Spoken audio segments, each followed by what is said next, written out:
And Allah has the supreme examples. Tawakkul is putting your full trust on Allah, who has the supreme examples, Allah subhanahu wa ta'ala. You may go through dark tunnels in your life. That's part of life, and a part of a believer's life. You think they're dark, but Allah always chooses what's best for you. عَجَبًا لِأَمْرِ الْمُؤْمِنِ إِنَّ أَمْرَهُ كُلَّهُ لَهُ خَيْرٌ. It's astonishing, the matter of a believer. Everything that happens to him is good. You may not know it, you may not see the wisdom of it in this life.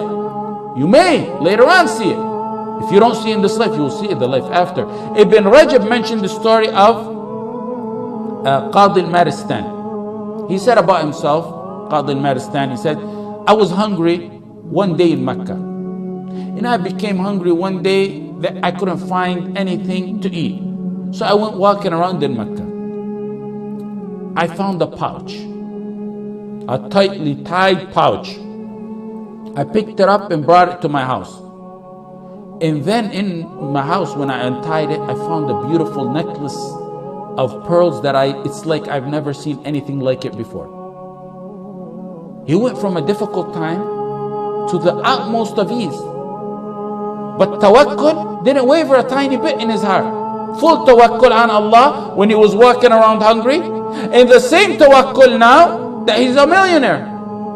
It didn't last for long. The circumstance changed, but tawakkul remains firm. Unwavering tawakkul. As soon as he walked in Mecca, right after that, he walked in Mecca, he heard the old man calling out, I lost the necklace and I have 500 dinar reward for whoever brings me back the necklace. He said, I called the old man. That was bad news for him. He thought he was a millionaire. He said, I called the old man. Come to my house. I think I have your pouch. So he told the old man, describe the necklace for me. He said the old man not only described the necklace, but he described the pouch and the string that was tied around the pouch and the number of pearls and the string that held the pearls together and every single detail about the necklace. So he said, I gave him the necklace. It had to have been him. No way could have knew that all those details. And he handed me 500 dinar. And just as I was about to take it, I thought to myself, he said, I don't deserve this. And I refused the reward. The man kept insisting on giving the reward. And it was as if Abu Bakr wanted to keep his reliance on Allah totally, refusing the reward for something he felt he really didn't deserve. He didn't do nothing to deserve that money. So the old man took the reward and left. Qadi al-Maristan, whose name is Abu Bakr, Kunya Abu Bakr, said, I left Mecca after that. And I took the ocean. And on the way, the ship began to sink. All the money on board sunk, and many of the passengers, most of them, died. He said, I seen a small raft while I was in the water. I held on to it, and the wind kept blowing me for such a long time until I got to an occupied island. When I landed on the island, he said, I immediately headed to the masjid, finding that there's no one there, so I began to recite Quran. The people attended the masjid. They came to me, stranger in town. They asked, could you teach us Quran? They seen him recite it. Could you teach us Quran? He said, yes. And then they began to overwhelm him with gifts. Then he said, I seen pages in the masjid one day, so I began to read in them, pages of the Quran. They said, you even know how to read and write? He said, yes. They told him, will you teach us and our children how to read and write? And they began to learn from him how to read and write, and also they showered him with gifts. Then they told him one day, after being there for some time, we have this problem. We have this young orphan girl. She has recently been orphaned. Her father died, and we want you to marry her. This was a tactic they did to try to keep him in town and attached to the town so he will not think of ever leaving them. He resisted. He wasn't even thinking about marriage. But based on their insistence, he said, I agree to marry her. He married her.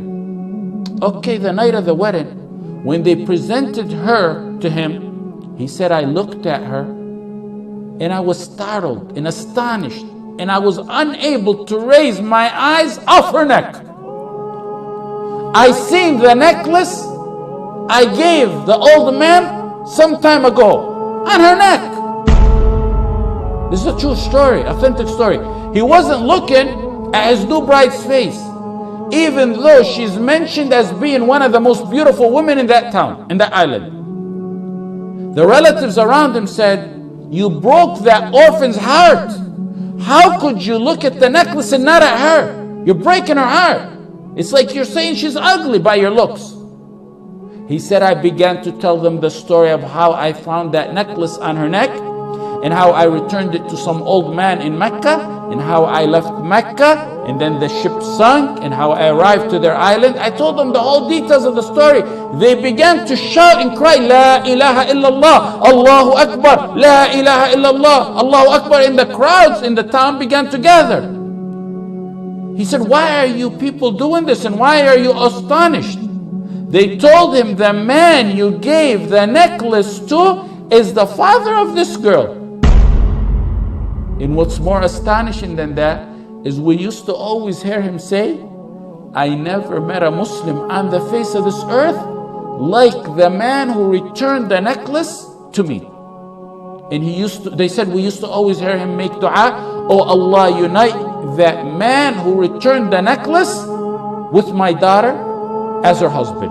He used to always ask Allah subhanahu wa ta'ala that he be the husband to his daughter, and Allah answered his dua.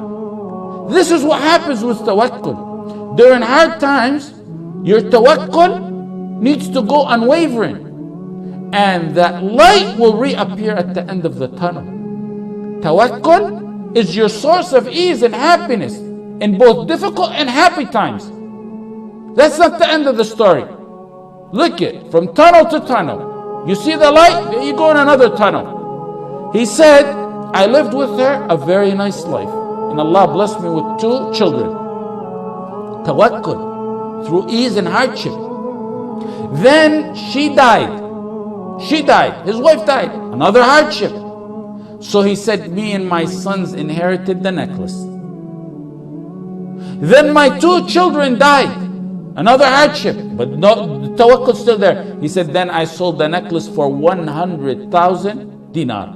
And that's where I got the wealth. He was explaining later on how he got the wealth he has. وَمَنْ يَتَّقِ اللَّهَ يَجْعَلْ لَهُ مَخْرَجًا. Whoever fears Allah and keeps his duty to Allah, Allah will always find him a way out from every single difficulty you can imagine. وَيَرْزُقْهُ مِنْ حَيْثُ لَا يَحْتَسِبْ. He will provide him from sources he never imagined. وَيَرْزُقْهُم, it will come from sources you never even perceive. وَمَنْ يَتَوَكَّلْ عَلَى اللَّهِ فَهُوَ حَسْبُهُ. وَمَنْ يَتَوَكَّلْ عَلَى اللَّهِ فَهُوَ حَسْبُهُ. Whoever puts his trust in Allah subhanahu wa ta'ala, he will be sufficient for him. Whoever puts his trust in Allah subhanahu wa ta'ala, he will suffice him.